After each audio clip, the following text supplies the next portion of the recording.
All right, welcome back. It's the last piece of our homemade guacamole and homemade chips demonstration.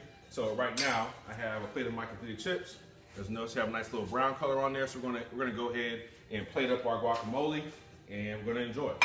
So our mixer's been in the refrigerator for about 15-20 minutes. Again, we've mashed up our guacamole, combined it with our coarsely chopped onions, our coarsely chopped tomatoes, and our coarsely chopped cilantro, right?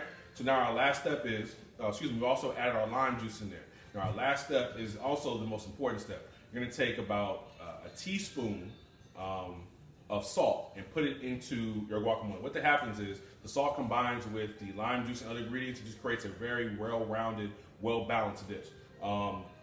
If you guys are, have dietary restrictions regarding salt, I would say salt to taste, but at least you want to use a teaspoon or somewhere thereabout. So I'm going to go ahead and add some salt to our dish to go ahead and finalize it. Then I'm adding about a teaspoon in here. Okay, let me give it one last stir.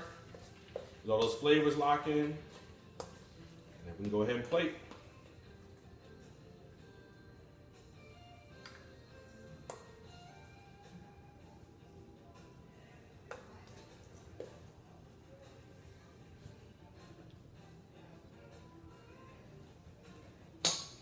Okay. And there you have it. You have our homemade chips and guacamole.